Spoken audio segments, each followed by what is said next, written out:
present continuous tense? Well, the name of the tense is just a formality. It has nothing to do with its use. जो इसका इस्तेमाल है उसके इस नाम से कुछ भी लेना देना नहीं है. So don't look at this name कि आपने इस नाम को याद रखना है. आपने जो चीज याद रखनी है वो ये है, where we use is am are with ING form of the verb in present continuous tense. तो मैं आपको बेसिकली इस नाम से नहीं टेंस करवा रहा हूँ, आपको इस सेंटेंस का जो स्ट्रक्चर है जिसमें आपको इज एम आर के साथ ING form of the verb का यूज करना होता है, हम इसको डिस्कस करेंगे. So we use is MR plus ing form of the verb in present continuous tense to describe the following situations in English language. And the first situation is something happening at the moment. कि कोई ऐसा काम जो कि इस लम्हे रूनुमा हो रहा है या वकूअ पज़ीर हो रहा है. और if you look at the next sentence in brackets, to talk about an action के बात करना एक काम के मुतालिक happening at the time of speaking, के उस वक्त जब आप उसके मुतालिक बात कर रहे हैं उस वक्त वो रूनुमा हो रहा है. So in this situation we use is am are ING form of the verb. और ये एक बड़ी कॉमन मिस्टेक है. अक्सर औकात स्टूडेंट्स को प्रेजेंट में भी कुछ पूछा जाए तो वो काफी जगहों पर आईएनजी फॉर्म का ही यूज करते हैं. So this is not right. We need to use it according to the situation. तो ये वो सिचुएशन है जब कोई काम आप कर रहे हैं और उसके बारे में आप बात कर रहे हैं, तो फिर ये इज एम आर के साथ आईएनजी फॉर्म यूज होगी. Now look at these examples, you will definitely understand it very easily. They are swimming in the deep sea, कि वो गहरे समुद्र में तैराकी कर रहे हैं. अब आप उनको इस वक्त देख रहे हैं, ठीक है, ये एक्शन इस वक्त हो रहा है.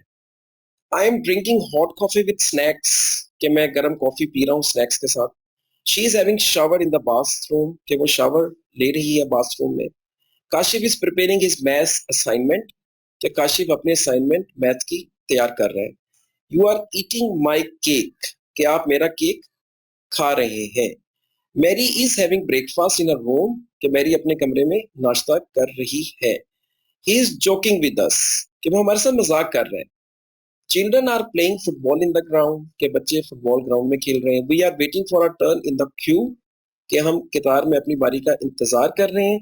It is raining heavily outside, के बाहर बहुत तेज बारिश हो रही है. सो ये वो एक्शंस हैं जब आप इनके मुतालिक बात कर रहे हैं और ये रूनुमा हो रहे हैं, तो आपने इसके लिए इज एम आर के साथ ING form of the verb का यूज करना है. Now look at the second use to temporary activity in the present, के एक आरसी काम जो कि हाल में है या जारी है. And if you look at the next sentence in the bracket, to talk about an action happening around the time, के बात करना एक एक्शन के मुतालिक जो कि रूनुमा हो रहा है वक्त के इर्द गिर्द, not at the time of speaking. ठीक है, उस वक्त नहीं हो रहा है जब आप इसके मुतालिक बात कर रहे हैं, लेकिन ये एक्शन जो है ये वक्त के इर्द गिर्द जारी है. सो बेसिकली जो सेकंड यूज है इसको आप इस तरह से लेंगे कि ऐसा एक्शन जो कि आरजी तौर पे जारी है और वक्त के इर्द गिर्द. Now look at these examples, then definitely you will understand it better. Naila is learning driving nowadays, कि नाइला आजकल ड्राइविंग सीख रही है. सो इट डजंट मीन कि वो इस वक्त भी ड्राइविंग सीख रही है. हो सकता है इस वक्त वो घर पे अपने कोई काम काज में मसरूफ हो, लेकिन ये एक ऐसा एक्शन है जो कि अराउंड द टाइम जारी है और ये टेम्परेरी भी है. लेट्स से कि ड्राइविंग क्लासेस मतलब 2-3 वीक्स इतना ही कोर्स होता है एंड देन ये खत्म हो जाएगा. तो ये एक आर्जी एक्टिविटी है और वक्त के इर्द गिर्द जारी है. इसके लिए भी इज एम आर के साथ ING form of the verb का यूज आपने करना होता है. He is searching for a good job, कि वो अच्छी नौकरी की तलाश कर रहा है. अब इसका मतलब भी ये नहीं कि वो कहीं सड़क पे खड़ा है वो अच्छी नौकरी की तलाश कर रहा है, बट उसकी आजकल ये एक एक्टिविटी है कि वो एक नौकरी की तलाश कर रहा है. I am studying IELTS in these days, के इन दिनों में आइल्स पढ़ रहा हूँ. They are renovating their home, कि वो अपने घर की मरम्मत करवा रहे हैं. We are selling our old car, हम अपनी पुरानी गाड़ी बेच रहे हैं. अब इसका मतलब ये नहीं कि इस वक्त आप कहीं खड़े हुए और बेच रहे हैं. अब आपने डिसाइड कर लिया है, आपको मुख्तलिफ बायर्स कांटेक्ट कर रहे हैं, निगोशिएट किया जा रहा है, कोई अच्छी आपको प्राइस मिलती है तो आप इसको फिर डेफिनेटली सेल आउट कर देंगे. तो ये एक्शन ऐसा है जो कि वक्त के इर्द गिर्द जारी है, ना कि इस वक्त at the time of speaking. Prices are increasing day by day, कि दिन ब दिन कीमतें बढ़ रही हैं. Company is running a limited promotion, company एक महदूद वक्त की पेशकश जो है वो चला रही है. She is doing a 3 months beautician course, कि वो 3 माह का एक ब्यूटिशियन कोर्स कर रही है. These days they are shopping for the wedding, के इन दिनों वो शादी के लिए खरीदारी कर रहे हैं. We are staying in a hotel for a week in Karachi, कि हम कराची में एक हफ्ते के लिए स्टे होटल में कर रहे हैं. सो ये एक टेम्परेरी एक्टिविटी है और वक्त के इर्द गिर्द भी जारी है. सो आपको ये सेकंड जो सिचुएशन है इसका भी काफी यूज करना होता है आपकी डे टू डे लाइफ में. Now the next use 3 to describe the near future, and we have already discussed this use of is am are with ING form of the verb in future simple tense. जब मैंने आपको will के साथ first form का बताया था कि वो अनप्लैन्ड एक्शंस होते हैं जो कि सिर्फ अभी इरादे हैं, मंसूबा नहीं है उनका, तो उसके लिए विल के साथ फर्स्ट फॉर्म. लेकिन जो एक्शंस प्लान्ड होते हैं जो कि तयशुदा है, ठीक है, उनके बारे में आप कह सकते हैं कि कंफर्म्ड है अब, तो फिर हम इज एम आर के साथ ING form of the verb का यूज करते हैं. So you can read also in the bracket to talk about future, के बात करना मुस्तकबिल के मुतालिक, विच इज अरेंज्ड और प्लान, जो कि पहले से उसका इंतजाम किया जा चुका है या वो मनसूबे के तहत तयशुदा है. तो अब आप इन एग्जाम्पल्स को देखें, everything will become clear in your mind. They are going abroad this summer, कि इन गर्मियों में वो बाहर जा रहे हैं. अब ये तयशुदा है, इसमें कोई ऐसा चेंज अगर अनअवॉइडेबल हो जाए, ठीक है, वो एक अलग बात है, कोई ऐसी रीजन हो सकती है, but other than that it is confirmed कि वो लोग इन गर्मियों में बैरून मुल्क जा रहे हैं. He is getting married next week, अगले हफ्ते उसकी शादी हो रही है. So when you talk like this, it means कि something is really going to happen. They are having the party on Saturday, कि वो पार्टी सैटरडे को कर रहे हैं. अब ये फ्यूचर को रेफर कर रहा है, it's not something happening at the moment और something happening around the time. ठीक है, सेंटेंस एक ही है वही, लेकिन उसका मीनिंग जो है वो फ्यूचर की तरफ अब रेफर हो रहा है. He is flying to Australia tomorrow, कि कल वो ऑस्ट्रेलिया के लिए प्रवास कर रहा है. We are enjoying picnic on this Sunday, इस संडे हम लोग पिकनिक एंजॉय कर रहे हैं. She is attending a wedding day after tomorrow, कि परसों वो एक शादी अटेंड कर रही है.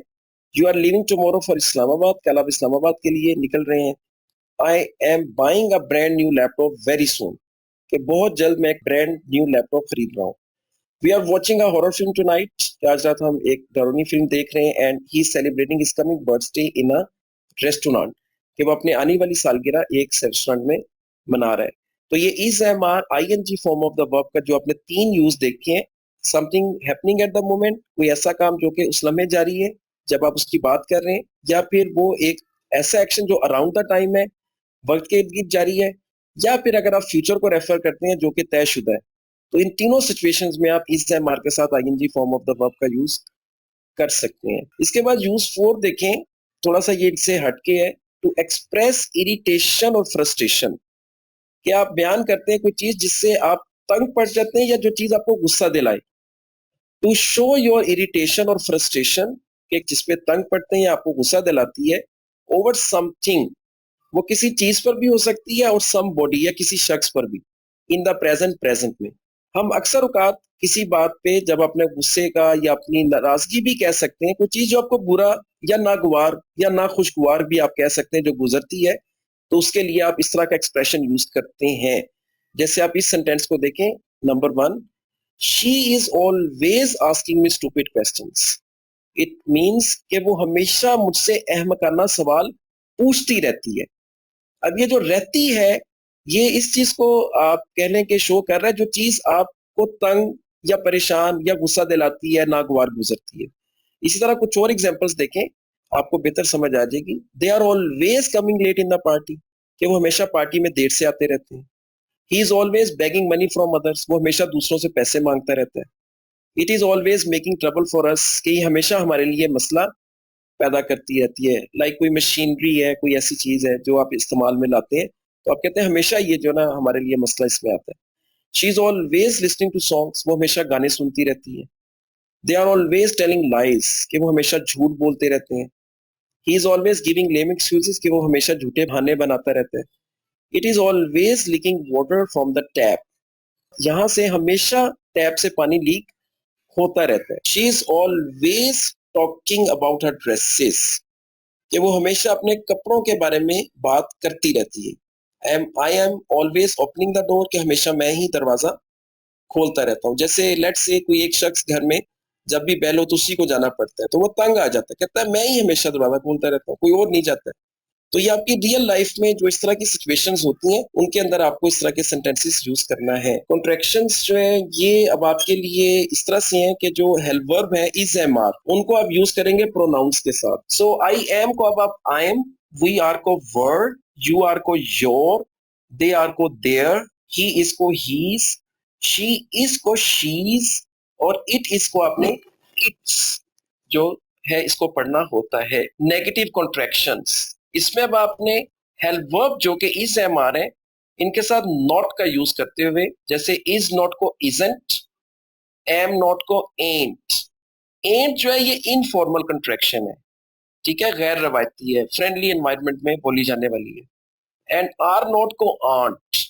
सो ये शॉर्ट फॉर्म्स हैं, नेगेटिव कॉन्ट्रैक्शन जिनको कहते हैं, जिसमें हेल्प वर्ब के साथ नॉट का यूज किया जाता है। जैसे आपने पहले डू नॉट को डोंट, डज नॉट को डजंट, डिड नॉट को डिडंट, विल नॉट को वॉन्ट, ये हमारे जो प्रीवियस टेंसेस थे उसमें भी ये कॉन्ट्रैक्शंस के बारे में इस तरह से बताया गया है। जैसे कि आपको मालूम है कि 4 तरह के सेंटेंसेस हैं, positive, negative, question and negative question.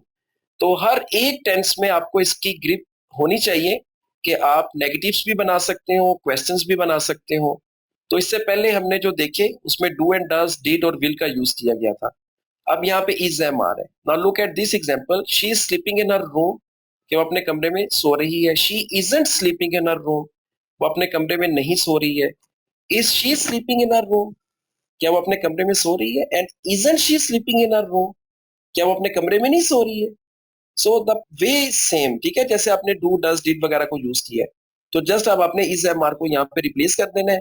Now the next is short answers. Short answers जो हैं ये आपने पहले भी देखे हैं। अब यहाँ पर इज, एम, आर है, तो आपको चेंज कर लेना होगा अकॉर्डिंग टू द टेंस। बाकी जो I, we, you, they, he, she, it है, ठीक है, इनमें तो कोई चेंज नहीं आएगा, ये प्रोनाउंस है, तो सिर्फ चेंज आएगा हेल्प वर्ब में। सो लेट्स से अगर मैं आपसे पूछता हूँ am I teaching you English, तो आप कहेंगे यस यू आर, ठीक है। अगर मैं कहता हूँ am I teaching you French, तो आप कहेंगे नो यू आंट। सो ये शॉर्ट आंसर होता है बजाय यस और नो के। या फिर आप पूरा सेंटेंस बोलें, जैसे अगर मैं आपसे कहता हूँ am I teaching you English, आप कहेंगे yes you are teaching us English.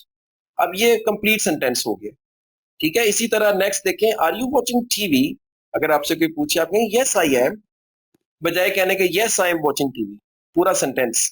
तो आपने शॉर्ट आंसर देना होगा। यस और नो के साथ आप प्रोनाउंस का यूज करते हुए I, we, you, they, he, she, और जो भी टेंस होगा, अब यहाँ पे इज, एम, आर है, तो उनके अकॉर्डिंगली हम इनको यूज कर रहे हैं। इससे नेक्स्ट एग्जांपल देखें, आर वी लर्निंग टेंसेस, क्या हम टेंसेस सीख रहे हैं, तो आप कहेंगे यस वी आर। और अगर कुछ और है तो आप कहेंगे नो वी आरंट। तो ये आपके शॉर्ट आंसर्स जो हैं, ये आपकी लैंग्वेज की एक ब्यूटी है। तो बजाय फुल सेंटेंस आंसर देने के और यस और नो के, ठीक है, जस्ट यस और नो, तो आप इस शॉर्ट आंसर के तरीकेकार को समझें। जस्ट याद रखें कि जो भी टेंस होगा उसके जो हेल्प वर्ब्स होंगे वो आपने यूज करते हुए शॉर्ट आंसर्स देने हैं।